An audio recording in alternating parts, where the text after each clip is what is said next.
सत श्री अकाल प्यारे विद्यार्थियों, अज आप करांगे परसेंटेज की क्लास थर्ड। ए तो पहला दो क्लासा हो चुकिया ने, जिन्होंने बच्चों ने हाले तक वो क्लासा नहीं कीतियां, पहला वो क्लासा देख लो, क्योंकि वो क्लासा देखोगे तो बेस है जिहड़ा वधिया हो जाएगा। जे बेस वधिया होएगा तो अगे तुहानूं समझ वधिया आएगी, क्योंकि मैथ दे विच यही चीज़ रहिंदी है। अगर अपना बेस वधिया हुंदा, कंसैप्ट क्लीयर ने अपने, तां आपां नूं मैथ चंगी तरह समझ आउंदा गा। तां इस वाली वीडियो दे विच अज तुहानूं दस्सूंगा कि किवें आपां सिंपल तरीके नाल कर सकदे हां। जिहड़े मैथड आपां करदे आ रहे हां वो भी तुहानूं दस्सांगे, बट आपां नूं सिंपल तरीके नाल फास्ट स्पीड नाल किवें कर सकदे हां वो सारे इस दे विच डिस्कस करांगे। सारे सवाल करावांगे जिस तरह के एग्जाम दे विच पुछे जांदे ने। अज आपां शुरू करदे हां इसनूं। हुण देखो, कल मैं तुहानूं दस्सिया सी जिवें कि कोई भी ले लो 20% ले लिया तुसीं, ਤਾਂ 20% ਦੀ फ्रैक्शन वैल्यू की दसी सी 1/5। अज तक तुसीं सवाल जिहड़े करदे आए हो एक्स लैट करके आए हो, एक्स लैट करके आपां करदे रहे हैं, बट हुण एक्स लैट करके नहीं करांगे। अज तक आपां की करदे रहे हैं, एक्स लैट करके करदे रहे हैं कि मान लो एक्स, मान लो 100, उस तरह नहीं करांगे, क्योंकि अपने कोल इन्ना टाइम ही नहीं हुंदा यार आपां उस तरह करिए। अपने कोल टाइम बहुत घट हुंदा एग्जाम दे विच, और समझना हुंदा है जदों आपां एक्स नूं विच बाड़ लैंदे ना सवालों दे विच, ਤਾਂ ਆਪਾਂ ਨੂੰ ਪ੍ਰੋਬਲਮ ਇਹ ਆਉਂਦੀ, ਆਪਣੇ ਸਵਾਲ ਲੈਂਥੀ ਹੋਣੇ ਸ਼ੁਰੂ ਹੋ ਜਾਂਦੇ ਆ। ਤਾਂ ਲੈਂਥੀ ਜਦੋਂ ਹੋਣਗੇ ਸਵਾਲ ਤਾਂ ਗਲਤੀਆਂ ਦੇ ਚਾਂਸ ਬਣਨਗੇ। ਤਾਂ ਆਪਾਂ ਗਲਤੀਆਂ ਦੇ ਚਾਂਸਸ ਨਹੀਂ ਬਣਾਉਣੇ, ਆਪਾਂ ਪੇਪਰ ਕਲੀਅਰ ਕਰਨਾ, ਆਪਾਂ ਗਲਤੀਆਂ ਦੇ ਚਾਂਸਸ ਨੂੰ ਘੱਟ ਕਰਨਾ, ਜਿੰਨਾ ਵੀ ਹੋ ਸਕੇ ਉਨਾ ਘੱਟ ਕਰਨਾ, ਤਾਂ ਆਪਾਂ ਬਿਲਕੁਲ ਬੇਸ ਤੋਂ ਚੱਲਾਂਗੇ। ਹੁਣ ਦੇਖੋ, ਮੰਨ ਲਓ 20% ਦੀ ਵੈਲਿਊ ਕੀ ਆਈ 1/5। ਮੈਂ ਤੁਹਾਨੂੰ ਕੱਲ ਕਹੀ ਸੀ ਜਿਨ੍ਹਾਂ ਬੱਚਿਆਂ ਨੇ ਯਾਦ ਕਰ ਲਿਆ ਤਾਂ ਵਧੀਆ, ਨਹੀਂ ਯਾਦ ਹੋਈਆਂ ਤਾਂ ਉਹਨਾਂ ਨੂੰ ਯਾਦ ਕਰ ਲਓ ਕਿ ਪਰਸੈਂਟੇਜ ਦੀ ਫ੍ਰੈਕਸ਼ਨ ਵੈਲਿਊ ਕੀ ਹੁੰਦੀ ਹੈ ਜਾਂ ਫ੍ਰੈਕਸ਼ਨ ਵੈਲਿਊ ਦੀ ਪਰਸੈਂਟੇਜ ਵੈਲਿਊ ਕੀ ਹੁੰਦੀ ਹੈਗੀ। ਹੁਣ ਦੇਖੋ ਇਹਦੇ ਵਿੱਚ ਆਪਾਂ ਅੱਜ ਤੱਕ ਕੀ ਕਰਦੇ ਹਾਂ, 20% ਕੀ ਹੁੰਦਾ 1/5। ਆਪਾਂ ਅੱਜ ਤੱਕ ਦਾ ਭੁੱਲ ਜਾਓ ਜੋ ਤੁਸੀਂ ਕੀਤਾ ਹੈ। ਹੁਣ ਸਮਝੋ ਕਿ ਜਿਹੜਾ ਮੰਨਣਾ ਹੁੰਦਾ ਨਾ, ਨੀਚੇ ਵਾਲੀ ओरिजिनल वैल्यू ਹੁੰਦੀ ਹੈ। ਨੀਚੇ ਵਾਲੀ ਕੀ ਹੁੰਦੀ ਹੈ, ओरिजिनल वैल्यू ਹੁੰਦੀ ਹੈ, ठीक है। अगर मैं कहां कि 5 ਦਾ 20% 1 ਹੋਏਗਾ, 5 ਦਾ 20% ਕੀ ਹੋਏਗਾ, 1 ਹੋਏਗਾ। ਜਿਹੜੀ ਉਹਦੀ परसेंटेज वैल्यू ਹੁੰਦੀ ਹੈ ਉੱਪਰ ਹੀ ਲਿਖੀ ਹੁੰਦੀ ਹੈ। कोई भी होर ले लो, मान लो तुसी ले ली 16/2/3% की वैल्यू ले ली। हुण 1/6। कई बच्चे की करते हैं, एक्स लैट कर लेंगे, एक्स का 16/2/3% कटते। आप इस तरह नहीं करना, इस तरह नहीं करना। आप की लैट करांगे, इस तरह की वैल्यू आ जाए तो ओरिजिनल वैल्यू कितनी लैट करके चलांगे, 6 लैट करांगे। ओरिजिनल वैल्यू की हुई 6 हो जाएगी। क्लीयर। ਉਹਦਾ 16/2/3% कितना होएगा, 1 होएगा। 16/2/3 कितना होएगा, ठीक है जी, 1 होएगा। कोई भी ले लो तुसी 14/2/7% ले लो, तो यदी वैल्यू की होंगी है जी 1/7 होंगी है। अगर ओरिजिनल वैल्यू 7 है तो 14/2/7% कितना है, 1 है। 28/4/7% ले लो, तो यदी वैल्यू की होंगी है 2/7। अगर ओरिजिनल वैल्यू 7 है तो 28/4/7% कितना होएगा, 2। ऊपर वाली जो वैल्यू होंगी है वो परसेंटेज वैल्यू होंगी है। इन्नी चीज़ ध्यान रखनी है। आही कंसैप्ट सारे चैप्टरां दे विच चलेगा, आपां कोई अलग फार्मूले नहीं करांगे इस कंसैप्ट नाल ही। क्योंकि मैथ दे विच की हुंदा, बहुत सारे टीचर भी यही करा रहे हैं, तुसीं भी देखिया होएगा कि हर सवाल लई अलग फार्मूले करा रहे हैं। जदों हर सवाल लई तुसीं अलग फार्मूले करोगे तो प्रॉब्लम कित्थे आएगी, एग्जाम दे विच आएगी। एग्जाम दे विच की हुंदा, फार्मूले मिक्सअप हो जाते हैं, खिचड़ी जी बन जाती है। जदों खिचड़ी जी बन गई तो तुहानूं चकनी औखी हो जाती है, किहड़ा फार्मूला कित्थे लाईए। आपां खिचड़ी नहीं बनाउणी, ਆਪਾਂ एक कंसैप्ट लैके चले हाँ उसे कंसैप्ट नाल, कि अपन पता हो यार एक ही कंसैप्ट ना करने हैं तो कदे भी मुश्किल नहीं होंदा। कंसैप्ट समझ आ गया, वो कंसैप्ट नाल आपां सारे सवाल करांगे, तो आही कंसैप्ट सारिਆਂ ਦੇ ਵਿੱਚ ਚੱਲੇਗਾ अपना। क्लीयर है कि नीचे वाली ओरिजिनल वैल्यू होंदी है, ਉਹਦੀ परसेंटेज वैल्यू ਉੱਪਰ वाली होंदी है। बस आही कंसैप्ट ਤੁਸੀਂ ਧਿਆਨ ਦੇ ਵਿੱਚ ਰੱਖਣਾਗਾ। ਤਾਂ ਹੁਣ ਦੱਸਦਾ ਤੁਹਾਨੂੰ ਕਿਵੇਂ ਹੋਏਗਾ ਸਵਾਲ। ਹੁਣ ਪਹਿਲਾ ਸਵਾਲ ਦੇਖੋ, ਦੇਖਣ 'ਚ ਸਵਾਲ ਬਿਲਕੁਲ ਆਸਾਨ ਹੈ, ठीक है। तुसीं कहोगे तो ईजी सी, इहनूं दो तरीके नाल कर सकते हैं। एक जिहड़ा तुसीं हुण तक करते आए हो, तुहानूं क्या 200 का 25%, 200 का 25% कितना होएगा, तो तुसीं की करोगे, 200 गुणा में 25/100 यही करते हैं ना, आपां जीरो कटते हैं तो कितना आ गया जी 50। अपना आंसर 50। एक तो यही तरीका हुंदा गा। दूजा तरीका की है, मैनूं याद सी 25% की वैल्यू कितनी हुंदी है जी, 1/4 होंगी है। अगर ओरिजिनल वैल्यू 4 हो तो 25% कितना होएगा, 1 होएगा। अगर ओरिजिनल वैल्यू 4 है तो 25% कितना है, 1 है। तो मैं ओरिजिनल वैल्यू कितनी मान ली 4, बट अपन ओरिजिनल वैल्यू कितनी दी हुई है 200, तो 4 बराबर 200 रख लांगे। तो 4 बराबर किहदे रखांगे जी, 200 ਦੇ ਰੱਖ ਲਾਂਗੇ ਤਾਂ ਇੱਥੇ 1 ਦੀ ਵੈਲਿਊ ਕਿੰਨੀ ਆ ਜਾਏਗੀ 200 ਬਟੇ ਮੇ 4 ਤਾਂ 50 ਆਨਸਰ ਆ ਜਾਏਗਾ। ਆਪਣਾ ਆਨਸਰ ਕੀ ਆ ਜਾਏਗਾ 50। ਇਹਦੇ ਨਾਲ ਜਲਦੀ ਹੋ ਜਾਏਗਾ ਕਿਉਂਕਿ ਹੁਣ ਤਾਂ ਤੁਹਾਨੂੰ ਜਿਹੜੀ ਪਰਸੈਂਟੇਜ ਵੈਲਿਊ ਦਿੱਤੀ ਸੀ ਆਸਾਨ ਜੀ ਦਿੱਤੀ ਸੀ, ਜਦੋਂ ਬਟਿਆਂ ਦੇ ਵਿੱਚ ਆ ਜਾਂਦੇ ਨਾ ਉਦੋਂ ਦਿੱਕਤ ਕਰਦੀ ਹੈ, ਤਾਂ ਉਦੋਂ ਆਹ ਮੈਥਡ ਬਹੁਤ ਜ਼ਿਆਦਾ ਕਾਮਯਾਬ ਹੁੰਦਾ ਹੈਗਾ। ਹੁਣ ਤੁਹਾਨੂੰ ਲੱਗ ਰਿਹਾ ਹੋਵੇਗਾ ਯਾਰ ਆਹ ਫਾਰਮੂਲਾ ਵੀ ਈਜ਼ੀ ਸੀ, ਇਹਦੇ ਨਾਲ ਚੱਲ ਪੈਂਦੇ ਤਾਂ ਆਪਾਂ, ਬਟ ਆਹ ਚੀਜ਼ ਨੂੰ ਤੁਸੀਂ ਸਮਝੋਗੇ ਨਾ ਕਿ ओरिजिनल वैल्यू नीचे वाली है, ਉਹਦਾ 25% ਕਿੰਨਾ ਹੈ ਉੱਪਰ ਵਾਲਾ 1 ਹੈ। अगर टोटल वैल्यू 4 है, टोटल वैल्यू अपन कितनी दी 200, 4 ਨੂੰ 200 ਦੇ ਬਰਾਬਰ ਰੱਖਾਂਗੇ ਤਾਂ 1 ਦੀ ਵੈਲਿਊ ਕਿੰਨੀ ਆ ਜਾਏਗੀ 200 ਬਟਾ 4, ਤਾਂ ਉਹਦਾ 25% ਹੈ ਕਿੰਨਾ 1 ਹੀ ਹੈ। ਤਾਂ 1 ਦੀ ਵੈਲਿਊ ਆਪਾਂ ਪਤਾ ਕਰਨੀ ਹੈ, 1 ਦੀ ਵੈਲਿਊ ਕਿੰਨੀ ਆ ਜਾਏਗੀ 50, ਆਪਣਾ ਰਾਈਟ ਆਂਸਰ ਆ ਜਾਏਗਾ। ਹੁਣ ਅਗਲਾ ਸਵਾਲ ਦੇਖਦੇ ਹਾਂ। ਹੁਣ ਦੇਖੋ ਕਿਸੇ ਨੰਬਰ ਦਾ 35% 70 ਹੈ ਤਾਂ ਉਹ ਨੰਬਰ ਕਿੰਨਾ ਹੈ, ਨੰਬਰ ਨਹੀਂ ਪਤਾ। ਹੁਣ ਆਪਾਂ ਕੀ ਕਰਦੇ ਆ ਐਗਜ਼ਾਮ ਦੇ ਵਿੱਚ ਨੰਬਰ ਮੰਨ ਲੈਂਦੇ ਆ x ਦਾ 35% बराबर 70, इसी तरह करते होंगे, इसी तरह करते होंगे। x का 35% बराबर 70, x की वैल्यू क्या आई 70 गुणा में 100 बटा में 35, इतने कटोगे तो कितना आ जाएगा जी 200 आ जाएगा। अपना राइट आंसर कितना आ जाएगा जी 200। परंतु मैं ਤੁਹਾਨੂੰ ਦੂਜਾ ਦੱਸਿਆ ਸੀ 35% ਕੀ ਹੈ, ਤੁਹਾਡੇ ਦਿਮਾਗ ਦੇ ਵਿੱਚ ਆ ਜਾਏਗਾ 35% ਕੀ ਹੁੰਦਾ ਹੈਗਾ ਜੀ 7 ਗੁਣਾ में 5%, 35% ਕੀ ਹੁੰਦਾ ਹੈਗਾ 7 ਗੁਣਾ में 5%, ਤਾਂ ਇਹਦੀ ਫ੍ਰੈਕਸ਼ਨ ਵੈਲਿਊ ਕਿੰਨੀ ਬਣੀ 7 ਬਟਾ 20 ਬਣ ਗਈ। ਅਗਰ ओरिजिनल ਨੰਬਰ 20 ਹੈ ਤਾਂ ਉਹਦਾ 35% ਕਿੰਨਾ ਹੈ 7, ਆਪਾਂ ਨੂੰ 35% ਦੀ ਵੈਲਿਊ ਦਿੱਤੀ ਹੋਈ ਹੈ, 7 ਦੀ ਵੈਲਿਊ ਕਿੰਨੀ ਦਿੱਤੀ ਹੈ 70 ਦਿੱਤਾ ਹੋਇਆ ਹੈ, 7 ਦੀ ਵੈਲਿਊ ਕਿੰਨੀ ਦਿੱਤੀ ਹੈ 70, ਤਾਂ 1 ਦੀ ਵੈਲਿਊ ਕਿੰਨੀ ਆ ਜਾਏਗੀ 10। ਆਪਾਂ ਕਿਹਦੀ ਕੱਢਣੀ ਹੈ ओरिजिनल ਵੈਲਿਊ, ओरिजिनल ਵੈਲਿਊ ਕਿੰਨੀ ਸੀ 20, ਤਾਂ 20 ਦੀ ਵੈਲਿਊ ਕੀ ਆ ਜਾਏਗੀ 20 ਗੁਣਾ में 10, ਤਾਂ ਆਪਣਾ ਆਨਸਰ ਕੀ ਆ ਜਾਏਗਾ 200 ਆ ਜਾਏਗਾ। ਆਪਣਾ ਸਹੀ ਉੱਤਰ ਕੀ ਆ ਜਾਏਗਾ 200 ਆ ਜਾਏਗਾ। ਇਹ ਦਿਮਾਗ ਦੇ ਵਿੱਚ ਵੀ ਤੁਸੀਂ ਕਰ ਸਕਦੇ ਹੋ ਕਿ 7 ਦੀ ਵੈਲਿਊ 70 ਹੈ, 1 ਦੀ ਵੈਲਿਊ 10 ਹੋਗੀ ਤਾਂ 20 ਦੀ ਵੈਲਿਊ ਕਿੰਨੀ ਹੋਏਗੀ 200। ਤਾਂ ਇਹਦੇ ਲਈ ਕੈਲਕੂਲੇਸ਼ਨ ਤੁਸੀਂ ਮਾਈਂਡ ਦੇ ਵਿੱਚ ਵੀ ਕਰ ਸਕਦੇ ਹੋ ਅਗਰ ਇਹ ਕਨਸੈਪਟ ਤੁਹਾਡੇ ਕਲੀਅਰ ਹੈ। ਮੇਨ ਗੱਲ ਹੈ ਕਨਸੈਪਟ ਕਲੀਅਰ ਹੋਣ ਦੀ, ਜਦੋਂ ਤੱਕ ਤੁਹਾਡੇ ਕਨਸੈਪਟ ਨਹੀਂ ਕਲੀਅਰ ਹੋਏਗਾ ਤਾਂ ਤੁਹਾਨੂੰ ਪ੍ਰੋਬਲਮ ਆਏਗੀ। ਹੁਣ ਅਗਲਾ ਸਵਾਲ ਦੇਖੋ 1500 ਦਾ 10%, 1500 ਦਾ 10%, ਇਹਦੇ ਲਈ ਮੈਂ ਤੁਹਾਨੂੰ ਦੱਸ ਦਾਂਗਾ ਆਪਾਂ ਵੈਸੇ ਇਸ ਤਰ੍ਹਾਂ ਕਰਦੇ ਹਾਂ 1500 ਗੁਣਾ में 10 बटा में 100, जीरो ਨਾਲ जीरो ਕੱਟਤੀ ਤਾਂ 150 ਆ ਗਿਆ।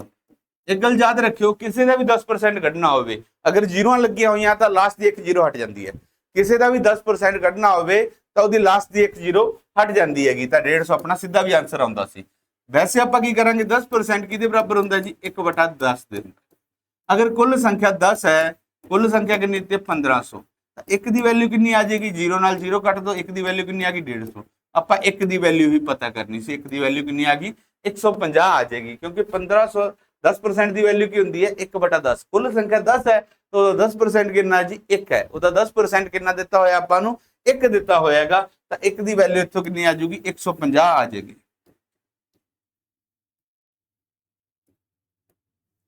ਅਗਲਾ ਸਵਾਲ ਦੇਖੋ ਇੱਕ ਵਿਅਕਤੀ 5000 ਦੀ ਵਿਕਰੀ ਤੇ 12% ਕਮਿਸ਼ਨ ਮਿਲਿਆ, ਉਸਨੂੰ ਕਮਿਸ਼ਨ ਕਿੰਨਾ ਮਿਲਿਆ 12% ਕਮਿਸ਼ਨ ਮਿਲਿਆ, ਤਾਂ ਕਮਿਸ਼ਨ ਕਿੰਨੇ ਰੁਪਏ ਮਿਲਿਆ ਸੀ, ਕਮਿਸ਼ਨ ਕਿੰਨੇ ਰੁਪਏ, ਤਾਂ ਆਪਾਂ ਕੀ ਕਰਦੇ ਜੀ 5000 गुना में 12 बटा 100, जीरो ना जीरो कटते 12 5 60, 600 आ गया जी, क्या आ गया 600। सिंपल तरीका ਤੁਹਾਨੂੰ ਕੀ ਦੱਸਿਆ ਸੀ 12% ਦੀ ਵੈਲਿਊ ਯਾਦ ਕਰੋ, 12% ਦੀ ਵੈਲਿਊ ਕੀ ਹੋਏਗੀ 12% ਦੀ ਵੈਲਿਊ ਕੱਲ ਦੱਸੀ ਸੀ ਮੈਂ ਤੁਹਾਨੂੰ 3 ਗੁਣਾ में 4% ਹੁੰਦੀ ਹੈ, ਜਿੰਨੇ ਗੁਣਾ ਚ 4% ਆ ਜਾਏ ਤਾਂ ਤੁਸੀਂ ਉਹਦੀ ਵੈਲਿਊ ਕੀ ਬਣਾ ਲੈਂਦੇ ਹੋ ਬਟਾ ਦੇ ਵਿੱਚ 25 ਲੱਗਦਾ ਹੁੰਦਾ ਹੈ। ਅਗਰ ਕੁੱਲ ਸੰਖਿਆ 25 ਹੈ ਤਾਂ ਉਹਦਾ 12% ਕਿੰਨਾ ਹੈ 3, ਤਾਂ ਕੁੱਲ ਸੰਖਿਆ ਆਪਣੇ ਅਕੋਰਡਿੰਗ 25 ਹੈ ਪਰੰਤੂ ਆਪਾਂ ਨੂੰ ਕਿੰਨੀ ਦਿੱਤੀ ਹੈ 5000, ਤਾਂ 1 ਦੀ ਵੈਲਿਊ ਕਿੰਨੀ ਆ ਜਾਏਗੀ 25 ਨਾਲ ਕੱਟੋ ਇੱਥੇ 2 200 ਆ ਗਈ, 1 ਦੀ ਵੈਲਿਊ ਕਿੰਨੀ ਆ ਗਈ 200, ਆਪਾਂ ਕਿੰਨੀ ਵੈਲਿਊ ਪਤਾ ਕਰਨੀ ਹੈ 3 ਦੀ ਵੈਲਿਊ, ਤਾਂ 3 ਦੀ ਵੈਲਿਊ ਕਿੰਨੀ ਹੋ ਜਾਏਗੀ 600 ਹੋ ਜਾਏਗੀ। ਆਪਣਾ ਸਹੀ ਆंसर ਕੀ ਆ ਜਾਏਗਾ ਜੀ 600 ਆਪਣਾ ਸਹੀ ਆंसर ਆ ਜਾਏਗਾ। ਸਮਝ ਆਇਆ ਜੀ। ਅਗਰ ਕੋਈ ਪ੍ਰੋਬਲਮ ਹੋ ਤਾਂ ਤੁਸੀਂ ਕਮੈਂਟ ਦੇ ਵਿੱਚ ਕਰ ਸਕਦੇ ਹੋ, ਪਰੰਤੂ ਕੋਈ ਪ੍ਰੋਬਲਮ ਰਹੇ ਨਹੀਂ ਕਿਉਂਕਿ ਮੈਂ ਇਸ ਤਰ੍ਹਾਂ ਹੀ ਚੈਪਟਰ ਹਮੇਸ਼ਾ ਕਰਾਉਣਾਗਾ ਕਿ ਤੁਹਾਨੂੰ ਕੋਈ ਵੀ ਪ੍ਰੋਬਲਮ ਤੁਹਾਡੇ ਦਿਮਾਗ ਦੇ ਵਿੱਚ ਨਾ ਰਹੇ, ਕਿ ਕਨਸੈਪਟ ਵਾਈਜ਼ ਚੱਲਦੇ ਆ, ਇੱਕ ਇੱਕ ਟੌਪਿਕ ਕਲੀਅਰ ਕਰਕੇ ਚੱਲਦੇ ਆ, ਤੁਹਾਡੇ ਪ੍ਰੋਬਲਮ ਕੋਈ ਵੀ ਮਾਈਂਡ ਦੇ ਵਿੱਚ ਨਹੀਂ ਰਹੇਗੀ। ਵੀਡੀਓ ਨੂੰ ਐਂਡ ਤੱਕ ਦੇਖੋਗੇ ਨਾ ਜਦੋਂ ਤੱਕ ਤਾਂ ਤੁਹਾਡੇ ਸਾਰੇ ਡਾਊਟ ਕਲੀਅਰ ਹੋ ਜਾਣਗੇ, ਕੋਈ ਵੀ ਡਾਊਟ ਮਾਈਂਡ ਦੇ ਵਿੱਚ ਨਹੀਂ ਰਹੇਗਾ। ਹੁਣ ਅਗਲਾ ਪ੍ਰਸ਼ਨ ਦੇਖੋ ਜੀ, ਅਗਲਾ ਪ੍ਰਸ਼ਨ ਕੀ ਕਹਿੰਦਾ ਇਹ, ਹੁਣ ਦੇਖੋ ਇਸੋ ਕਿ if 20% of quantity 60 the 50% of the same quantity, ਹੁਣ ਆਪਾਂ ਨੂੰ ਕੀ ਕਿਹਾ ਗਿਆ ਕਿਸੇ ਨੰਬਰ ਦਾ 20% 60 ਹੈ ਤਾਂ ਉਹਦਾ 50% ਕਿੰਨਾ ਹੋਏਗਾ। ਹੁਣ ਆਪਾਂ ਕੀ ਕਰਦੇ ਆ ਇਹਦੇ ਵਿੱਚ, ਵੈਸੇ ਕਰਦੇ ਆ ਤਾਂ ਆਪਾਂ ਕਰਦੇ x, ਮੰਨ ਲਿਆ ਨੰਬਰ x x ਦਾ 20% कितना है जी 60, तो x की वैल्यू कढ़ते हैं 60 गुणा में 100 बटा में 20 कितना आ जाता जी 300। फिर वह 50% पता करते हैं 300 का 50%, तो सवाल काफ़ी लेंथी हो जाता है, तो कितना हो गया 150। ठीक है जी, मैं तुहानू सिंपल दस्या सी 20% की हुंदा गा 2/10 कह लो, 1/5 भी तुहाडे दिमाग च होएगा तो 2/10 भी कह सकते हो, 2/10 भी कह सकते हैं कि 1/5 भी होएगी 2/10 भी। 20% कितनी होंदी है 2/10। 50% की वैल्यू कितनी होंदी है जी 5/10। हुण तुसीं देखोगे कि तुहानू तो 1/2 कराई गई सी, 1/2 कराई गई सी, क्योंकि जो इस तरह का प्रश्न आ जाए ना तुहाडा बेस इक्वल बने, ये चीज़ समझनी है तुसीं। हुण तुहानू 20% की वैल्यू दी है, अगर नंबर 10 है वह 20% कितना 2, अगर नंबर 10 है तो 50% कितना है 5, तो 2 की वैल्यू कितनी दी है 60 दी है, 2 की वैल्यू तुहानू कितनी दी 60, 20% की वैल्यू दी, 1 की वैल्यू कितनी आ जाएगी 30, आपां करना 50%, तो 10 का 50% कितना होएगा 5, तो 5 की वैल्यू की होएगी 30 गुणा में 5, तो 150 आंसर आ जाएगा। अपना सही आंसर की आ जाएगा 150। हम देखोगे ना सवाल जिवें वड्डे होंदे जाणगे आ मैथड छोटा होंदा जाएगा, बट गल है कंसैप्ट क्लीयर होने दी, तुहाडे कंसैप्ट क्लीयर होने दी। हुण तुहाडे माइंड दे विच एक क्वेश्चन चल रहा होएगा कि इहदी वैल्यू 1/5 क्यों नहीं लई, इहदी वैल्यू 1/2 क्यों नहीं लई, आपां 1/5 1/2 भी ले लैंदे आ, 1/5 1/2 भी ले लैंदे आ, बट जो संख्या सेम है उसे संख्या का 20% दिता है, उसे का ही 50% ये पूछ रहा तुहाडे तो तुसीं की करोगे, नीचे वाली ओरिजिनल संख्या होंदी है, नीचे वाली ओरिजिनल संख्या बराबर करांगे, क्योंकि उसे संख्या का पूछ रहा ना वो, तो उसे संख्या नूं तुसीं बराबर करोगे। इहनूं बराबर करने लई किन्ने नाल गुणा करांगे 5 नाल गुणा करांगे, उपर भी 5 हो जाऊगा। इहनूं बराबर करने लई 2 नाल गुणा करांगे, उपर भी, तो इत्थे की बन गया 2/10, इत्थे की बन गया जी 5/10। इत्थों तुहानूं समझ आ जाएगी, वो चीज़ आपां सीधी ले लैंदे आ कि 100 मन के चल पैंदे हैगे कि परसेंटेज 100 के अकॉर्डिंग कर लैंदे हैगे। क्लीयर है जी। हुण अगला सवाल देखो, 980 का 5% लभना गा। हुण 980 गुणा में 5/100। हुण इत्थे बच्चे कन्फ्यूज हो जाते हैं, इहनूं कट्टिया फिर इहनूं कट्टिया फिर इहनूं कट्टणगे उन्हां नूं, तो मैं तुहानूं की दस्सिया सी सिंपल तरीके नाल भी कर सकते हैं, आप 10% वाले मैथड नाल। एक तो अपना कोल 5% की वैल्यू भी होंदी है, उहदे नाल चलीए आपां। 5% की वैल्यू की होंदी है जी 1/20 की होंदी है 20। अगर कुल संख्या 20 है उहदा 5% कितना 1 है, तो 20 बराबर किहदे आ जाएगी 980 दे। एक की वैल्यू की होएगी 980 बटा में 20, 0 ना 0 कट्टिया 49 आ गया आंसर। 49 ही इत्थे आया सी, 49 ही इत्थे आएगा। हुण तीजा तरीका सुनो कि तुसीं 10% की वैल्यू कढ लो। 10% की जो वैल्यू कढदे हैं तो आपां की करदे हैं पिछे दी 0 हटा दिंदे हैं, पिछे दी 0 हटा दिंदे हैं। 10% की वैल्यू कितनी रहेगी 98 रहेगी, माइंड दे विच हो जाएगा। 10% की वैल्यू कितनी रहेगी 98। हुण 5% की हुंदा 10% का अद्धा हुंदा ना यार, तो 98 का अद्धा करके आंसर कर देंगे, कुछ भी करने की लोड़ नहीं सी, दिमाग दे विच ही कर लेंदे, तुसीं पेन नहीं चकना। कोशिश तुहाडी यही रहे मैथ दे विच पेन घट तो घट जो होवे, स्याही बचाउणी है आपां, पेन वाली स्याही बचाउण लग गए ना तो तुहाडा एग्जाम क्लीयर हो जाएगा। पेपर दे विच तुहाडे पेन की स्याही बचनी चाहिए है, थोड़ी जी भी खत्म नहीं होनी चाहिए। तो कोशिश अपनी यही रहनी चाहिए कि अपने कंसैप्ट इसी तरह ही क्लीयर होण कि आपां नूं स्याही बचानी पवे।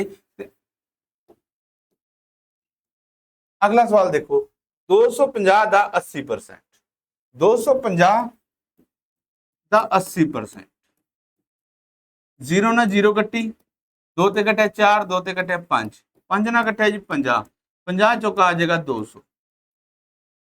क्लीयर है जी। 200 का 80% कितना आ गया 200। हुण मैं तुहानूं 200 का 80% कड्ढण का तरीका भी दस्सिया सी।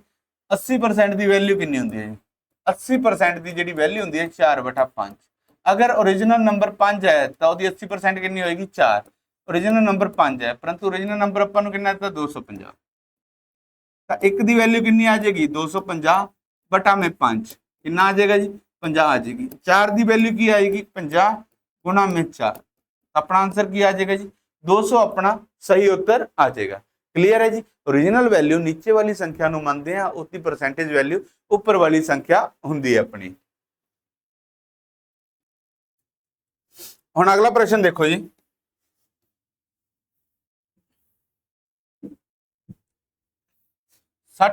एक विद्यार्थी 60 विचों 45 अंक हासिल करता है तो प्रतिशत किन्ने हैं। देखो उन्होंने टोटल अंक किन्ने सी पेपर दे विच 60 सी, उन्होंने किन्ने मिले 45, तो आप परसेंटेज दसनी है। तो जेडे अपने हुंदे आ ना टोटल अंक की हो गया ओरिजिनल वैल्यू होगी, ਉਹਨੂੰ ਹਮੇਸ਼ਾ ਨੀਚੇ ਲਿਖਦੇ ਆ ਆਪਾਂ। ਤਾਂ ਮਿਲੇ ਕਿੰਨੇ ਨੂੰ 45, ਇੱਥੇ ਕੱਟੋ ਇਹਨੂੰ 15 ਤੇ ਕੱਟਿਆ ਇੱਥੇ ਹੈਗਾ 3, 3/4। ਕੱਲ ਤੁਹਾਨੂੰ ਯਾਦ ਕਰਾਇਆ ਸੀ ਨਾ 3/4 ਕਿਹਦੀ ਵੈਲਿਊ ਹੁੰਦੀ ਹੈ 75% ਦੀ ਹੁੰਦੀ ਹੈ। 3/4 ਕਿਹਦੀ ਹੁੰਦੀ ਹੈ 75% ਦੀ। ਨਹੀਂ ਯਾਦ ਤਾਂ ਤੁਸੀਂ ਦੇਖੋ 3 ਗੁਣਾ ਮੈਂ 1/4, 1/4 ਕਿਹਦੀ ਹੁੰਦੀ ਹੈ ਜੀ 25% ਦੀ। ਤਾਂ 3 ਗੁਣਾ ਮੈਂ 25% ਤੁਹਾਡੇ ਦਿਮਾਗ ਦੇ ਵਿੱਚ ਆ ਜਾਏਗਾ 75%। ਫਿਰ ਵੀ ਨਹੀਂ ਯਾਦ ਤਾਂ ਤੁਸੀਂ ਕੀ ਕਰੋਗੇ 3/4 ਗੁਣਾ ਦੇ ਵਿੱਚ 100। ਕੋਈ ਤਰੀਕਾ ਤਾਂ ਯਾਦ ਰੱਖੋਗੇ ਨਾ। ਅਗਰ ਨਹੀਂ ਵੈਲਿਊ ਯਾਦ ਤਾਂ ਕਰ ਲਓ, ਆ ਵੀ ਨਹੀਂ ਯਾਦ ਤਾਂ ਗੁਣਾ 100 ਕਰ ਲਿਓ। ਕਦੇ ਵੀ ਫ੍ਰੈਕਸ਼ਨ ਨੂੰ ਪਰਸੈਂਟੇਜ ਦੇ ਵਿੱਚ ਬਦਲਦੇ ਆ ਤਾਂ ਕੀ ਕਰਦੇ ਆ ਆਪਾਂ ਗੁਣਾ 100 ਕਰ ਲੈਂਦੇ ਆ। ਗੁਣਾ 100 ਕਰਾਂਗੇ ਤੇ ਇੱਥੇ ਕੀ ਆ ਜਾਏਗਾ 25 25 ਦੀ 75% ਆ ਜਾਏਗਾ। ਤਾਂ ਕਿਸੇ ਵੀ ਤਰੀਕੇ ਨਾਲ ਤੁਸੀਂ ਇਹਨੂੰ ਕਰ ਸਕਦੇ ਹੋ। ਅਗਲਾ ਸਵਾਲ ਦੇਖੋ 450 ਦਾ 60%। ਤਾਂ ਮੋਸਟਲੀ ਆਪਾਂ ਕਿਵੇਂ ਕਰਦੇ ਆ 450 ਗੁਣਾ ਮੈਂ 60 ਬਟਾ ਮੈਂ 100। ਇੱਥੇ ਕੱਟਿਆ 3, ਇੱਥੇ ਕੱਟਿਆ 5, 5 ਨਾ ਕੱਟਿਆ ਇੱਥੇ 90 ਤਾਂ 270 ਆ ਜਾਏਗਾ। ਕਿੰਨਾ ਆਏਗਾ ਜੀ 270 ਆ ਜਾਏਗਾ। ਦੂਸਰਾ ਤਰੀਕਾ ਕੀ ਸੀ 60% ਦੀ ਵੈਲਿਊ 3/5। 60% ਦੀ ਵੈਲਿਊ ਕਿੰਨੀ ਦੱਸੀ ਤੁਹਾਨੂੰ ਮੈਂ 3/5। ਅਗਰ ओरिजिनल ਨੰਬਰ 5 ਹੈ ਤਾਂ ਉਹਦਾ 60% ਕਿੰਨਾ ਹੈ 3 ਹੈ। ओरिजिनल ਨੰਬਰ ਕਿੰਨਾ ਹੈ 5, 5 ਦੀ ਵੈਲਿਊ 450। ਤਾਂ 1 ਦੀ ਵੈਲਿਊ ਕਿੰਨੀ ਆ ਜਾਏਗੀ 90 ਆ ਜਾਏਗੀ। ਹੁਣ ਆਪਾਂ ਕਿਹਦੀ ਪਤਾ ਕਰਨੀ ਹੈ 3 ਦੀ। 3 ਦੀ ਵੈਲਿਊ ਕਿੰਨੀ ਆਏਗੀ 90 ਗੁਣਾ ਮੈਂ 3 270 ਆ ਜਾਏਗੀ। ਆਪਣਾ ਸਹੀ ਉੱਤਰ ਕੀ ਆਏਗਾ 270 ਆਪਣਾ ਸਹੀ ਉੱਤਰ ਆ ਜਾਏਗਾ। ਕਿਸੇ ਵੀ ਮੈਥਡ ਨਾਲ ਜਾਓ ਆਨਸਰ ਨਹੀਂ ਚੇਂਜ ਹੁੰਦਾ, ਬਸ ਕਿ ਟਾਈਮ ਲੱਗ ਜਾਂਦਾਗਾ। ਮੇਨ ਗੱਲ ਹੁੰਦੀ ਹੈ ਆਪਾਂ ਟਾਈਮ ਬਚਾਉਣਾਗਾ। ਆਨਸਰ ਕਦੇ ਵੀ ਨਹੀਂ ਚੇਂਜ ਹੁੰਦਾ। ਤੁਹਾਨੂੰ ਲੱਗੇ ਕਿ ਆਨਸਰ ਹੀ ਚੇਂਜ ਹੋ ਜਾਏਗਾ, ਆਨਸਰ ਨਹੀਂ ਚੇਂਜ ਹੋਏਗਾ, ਆਨਸਰ ਆਪਣਾ ਸੇਮ ਰਹੇਗਾ। ਪਰੰਤੂ ਗੱਲ ਆਉਂਦੀ ਆਪਣੇ ਟਾਈਮ ਬਚਾਉਣ ਦੀ। ਟਾਈਮ ਨਹੀਂ ਬਚਦਾ ਅਗਰ ਆਪਾਂ ਲੈਂਥੀ ਮੈਥਡ ਨਾਲ ਚੱਲਦੇ ਹਾਂ। ਆਹ ਮੈਥਡ ਹੁਣ ਤਾਂ ਤੁਹਾਨੂੰ ਛੋਟੇ ਸਵਾਲ ਤਾਂ ਲੱਗ ਰਿਹਾ ਹੋਏਗਾ, ਕਿਉਂਕਿ ਜਿਵੇਂ ਜਿਵੇਂ ਆਪਾਂ ਅੱਗੇ ਜਾਵਾਂਗੇ ਟਾਈਪ ਕਰਾਂਗੇ ਤੇ ਟਾਈਪ ਇੱਥੋਂ ਤੱਕ ਕਰਾਂਗੇ ਕਿ ਸੀਜ਼ੀਐਲ ਲੈਵਲ ਤੱਕ ਦੀ ਆਪਣੇ ਟਾਈਪ ਹੋ ਜਾਣਗੀਆਂ। ਜਦੋਂ ਆਪਾਂ ਸਾਰੀਆਂ ਕਲਾਸਾਂ ਕਵਰ ਕਰਾਂਗੇ ਤਾਂ ਸੀਜ਼ੀਐਲ ਲੈਵਲ ਤੱਕ ਹੋ ਜਾਣਗੇ। ਉਦੋਂ ਜਾ ਕੇ ਤੁਹਾਨੂੰ ਪਤਾ ਲੱਗੇਗੀ ਇਸ ਵੈਲਿਊ ਨੂੰ ਕਿਉਂ ਯੂਜ਼ ਕਰਦੇ ਆ ਕਿਵੇਂ। ਤਾਂ ਹੁਣੇ ਤੋਂ ਤੁਸੀਂ ਪ੍ਰੈਕਟਿਸ ਇਸ ਚੀਜ਼ ਦੀ ਕਰੋਗੇ ਤਾਂ ਤੁਹਾਨੂੰ ਅੱਗੇ ਪ੍ਰੋਬਲਮ ਨਹੀਂ ਆਏਗੀ। ਹੁਣ ਦੇਖੋ ਕਿਸੇ ਨੰਬਰ ਦਾ 15% 45 ਹੈ ਤਾਂ ਉਹ ਨੰਬਰ ਕਿੰਨਾ ਹੈ। ਹੁਣ ਆਪਾਂ ਕੀ ਕਰਦੇ ਹਾਂ x ਮੰਨ ਲਿਆ x ਦਾ 15% ਬਰਾਬਰ 45 ਹੈ ਜੀ। x 45 ਗੁਣਾ ਮੈਂ 100 ਬਟਾ ਮੈਂ 15 ਕੱਟਿਆ ਜੀ 3 ਤਾਂ ਕਿੰਨਾ ਆ ਗਿਆ 300। ਇਸੇ ਤਰੀਕੇ ਨਾਲ ਕਰਦੇ ਹੋਵੋਗੇ। ਤਾਂ ਆਪਾਂ ਤੁਹਾਨੂੰ ਦੂਜਾ ਤਰੀਕਾ ਦੱਸਿਆ 15% ਦੀ ਵੈਲਿਊ ਯਾਦ ਕਰੋ ਕਿੰਨੀ ਹੁੰਦੀ ਹੈ ਜੀ 3/20। ਕਿੰਨੀ ਹੁੰਦੀ ਹੈ 3/20। ਅਗਰ ओरिजिनल ਨੰਬਰ 20 ਹੈ ਤਾਂ ਉਹਦਾ 15% ਕਿੰਨਾ ਹੈ 3, ਬਟ ਆਪਾਂ ਨੂੰ 15% ਕਿੰਨਾ ਦਿੱਤਾ 45। ਤਾਂ 1 ਦੀ ਵੈਲਿਊ ਕਿੰਨੀ ਆ ਜਾਏਗੀ 15। ਤਾਂ 20 ਦੀ ਵੈਲਿਊ ਕਿੰਨੀ ਆ ਜਾਏਗੀ 15 ਗੁਣਾ ਮੈਂ 20 300 ਆ ਜਾਏਗੀ। ਕਿੰਨਾ ਆ ਜਾਏਗਾ 300 ਰਾਈਟ ਆंसर ਆ ਜਾਏਗਾ। ਆਪਣਾ ਰਾਈਟ आंसर ਕੀ रहेगा जी 300।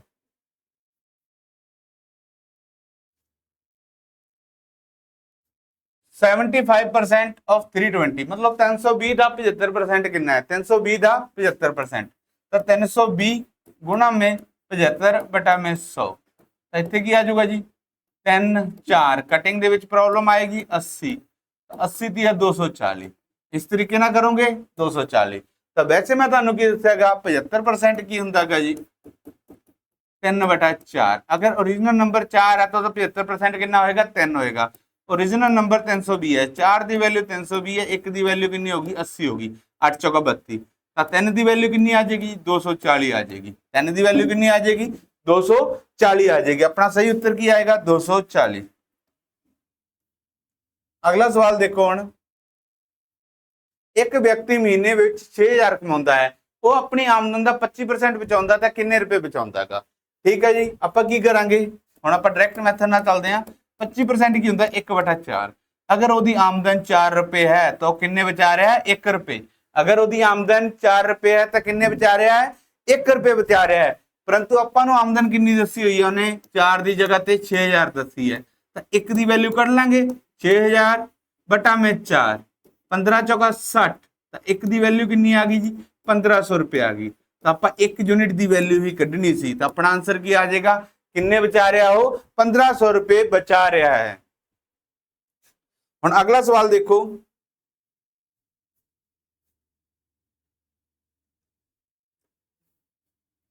ਜੇਕਰ ਕਿਸੇ ਕਿਤਾਬ ਦੀ ਕੀਮਤ 400 ਰੁਪਏ ਹੈ ਤਾਂ ਇੱਕ ਵਿਦਿਆਰਥੀ ਨੂੰ 20% ਛੂਟ ਮਿਲਦੀ ਹੈ ਤਾਂ ਛੂਟ ਦੀ ਰਕਮ ਕਿੰਨੀ ਹੈ। ਠੀਕ ਹੈ ਜੀ 20% ਛੂਟ ਕਿੰਨੀ ਹੁੰਦੀ ਹੈਗੀ 1/5। अगर कुल मुल 5 रुपए है तो 20% कितना होगा 1 रुपए होएगा। परंतु कुल मुल अपन कितना था 400 अपने अकॉर्डिंग 5 सी परंतु दिता कितना है 400। तो एक यूनिट की वैल्यू की आ जाएगी 400 बटा में 5, 8 5 40, जीरो दी जीरो लाती तो कितना आ गया 80 रुपए। तो डिस्काउंट कितना मिलेगा 80 रुपए डिस्काउंट मिलेगा जी।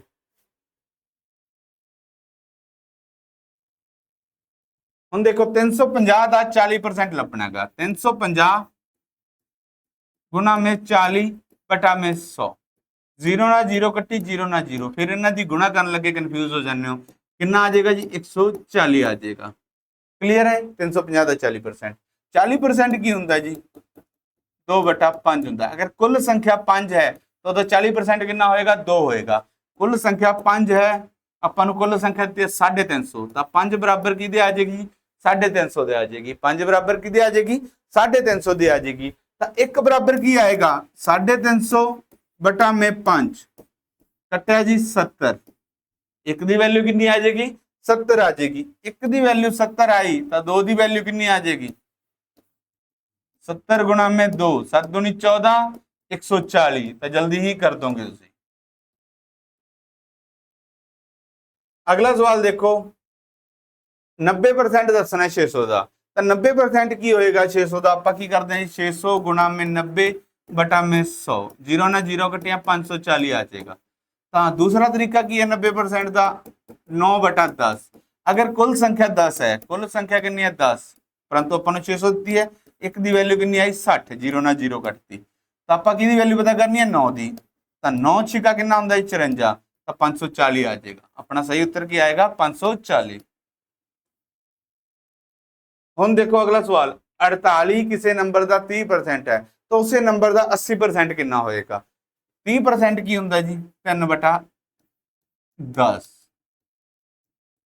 80% की होंगे 8 बटा 10। मैं तुहानू पहले क्वेश्चन के कराया से प्रश्न आंदा, इस तरह का प्रश्न आए तो तुहाडा बेस सेम रहना चाहिए, क्योंकि अपन जो 30% दिता है वो किसी नंबर का, उस नंबर का ही 80% पूछ लिया, तो मतलब ओरिजिनल नंबर अपना सेम रहेगा दोनों केस दे विच।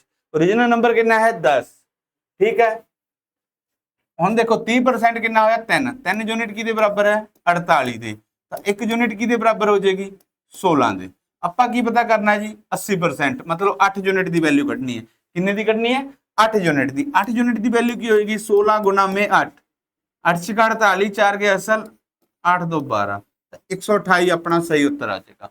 अपना सही उत्तर की आएगा जी 128 अपना सही उत्तर आ जाएगा, और कुछ नहीं करने की लोड़। नहीं तो तुसी की करते हो x का 30% 48 है, तो x की वैल्यू की आई 48 गुना में 100 बटा में 30, जीरो ना जीरो कटती 16, तो 160 आ गई। इसी तरह करते हो फिर 80% पता करोगे, 160 का जी 80% पता कर लेने आप, आ जीरो ना जीरो कटती, आ जीरो ना जीरो कटती, तो 128 आ जाएगा।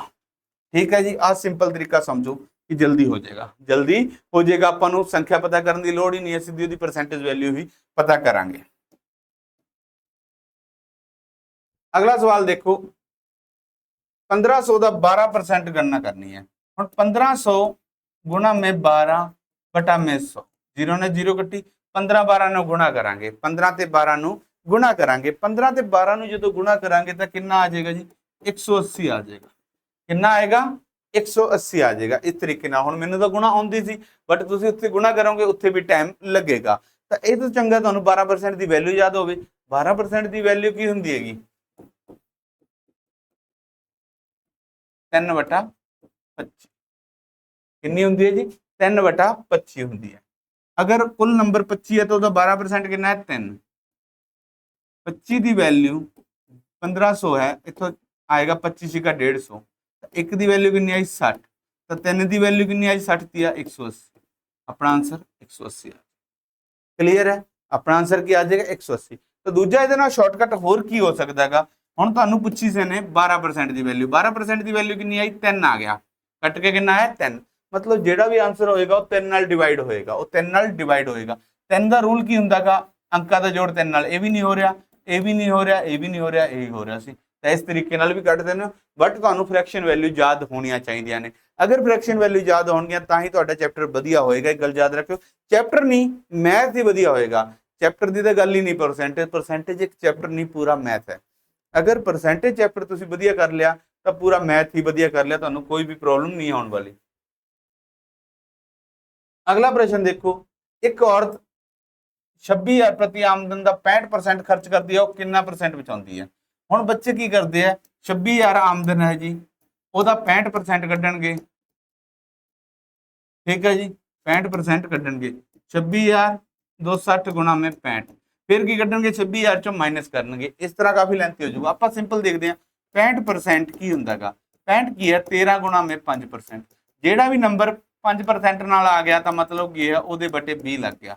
ਅਗਰ ਕੁੱਲ ਨੰਬਰ 20 ਹੈ ਤਾਂ ਉਹਦਾ 65% ਕਿੰਨਾ ਹੈ, 13 ਹੈ, ਉਹਦਾ 65% 13। ਇੱਕ ਚੀਜ਼ ਨੂੰ ਸਮਝੋ, ਹੁਣ ਉਹਨੇ ਕੀ ਕਿਹਾ ਸੀ, 26,000 ਆਮਦਨ ਹੈ ਤਾਂ 65% ਖਰਚ ਕਰਦੀ ਹੈ। ਹੁਣ ਦੇਖੋ, ਅਗਰ ਕੁੱਲ ਆਮਦਨ 20 ਰੁਪਏ ਹੈ, ਖਰਚ ਕਿੰਨੀ ਕਰਦੀ ਹੈ, 13, ਤਾਂ ਬੱਚੇ ਕਿੰਨੇ ਉਹਦੇ ਕੋਲ, 7 ਰੁਪਏ। ਆਪਾਂ ਬੱਚਤ ਹੀ ਕੱਢਣੀ ਹੈ, ਆਪਾਂ ਕੀ ਕਰਨੀ ਹੈ, ਸੌਰੀ ਖਰਚਾ ਹੀ ਕੱਢਣਾਗਾ, ਇਹਦੇ ਵਿੱਚ ਖਰਚਾ ਕੱਢਣਾਗਾ, ਤਾਂ ਖਰਚਾ ਆਪਾਂ ਕੱਢ ਲਾਂਗੇ ਕਿ ਕੁੱਲ ਨੰਬਰ 20% ਹੈ, 20 ਦੀ ਵੈਲਿਊ 26,000 ਹੈ, ਤਾਂ ਇੱਕ ਦੀ ਵੈਲਿਊ ਕਿੰਨੀ ਆ ਜਾਏਗੀ, 1300 ਆ ਜਾਏਗੀ। ਇੱਕ ਦੀ ਵੈਲਿਊ ਕਿੰਨੀ ਆ ਜਾਏਗੀ, 1300। ਇੱਕ ਦੀ ਵੈਲਿਊ 1300 ਆ ਗਈ, ਆਪਾਂ ਵੈਲਿਊ ਕਿਹਦੀ ਕੱਢਣੀ ਹੈ ਜੀ, 13 ਦੀ। 13 ਦੀ ਵੈਲਿਊ ਕੱਢਣੀ ਹੈ, 13 ਗੁਣਾ ਮੈਂ 1300। ਇੱਥੇ ਆਪਸ਼ਨਸ ਗਲਤ ਨੇ, ਤਾਂ ਆਪਣਾ ਕੀ ਆ ਜਾਏਗਾ, 16900 ਆਪਣਾ ਰਾਈਟ ਆਂਸਰ ਆ ਜਾਏਗਾ। ਠੀਕ ਹੈ, ਇੱਥੇ ਕੈਲਕੂਲੇਸ਼ਨ ਤੁਹਾਡੀ ਲੈਂਥੀ ਹੋ ਜਾਏਗੀ, ਥੋੜਾ ਟਫ ਹੋ ਜਾਏਗਾ। ਇੱਥੇ ਸਿੰਪਲ ਸਮਝੋ ਕਿ 20 ਦੀ ਵੈਲਿਊ 26,000 ਹੈ ਤੇ ਇੱਕ ਦੀ ਵੈਲਿਊ 1300 ਆ ਗਈ। 13 ਦੀ ਵੈਲਿਊ ਮਤਲਬ 13 ਗੁਣਾ 13 ਕਿੰਨਾ ਹੋ ਗਿਆ, 169 ਹੋ ਗਿਆ, 2 ਜ਼ੀਰੋਆਂ ਲੱਗ ਜਾਣਗੀਆਂ। ਕਲੀਅਰ ਹੈ ਜੀ।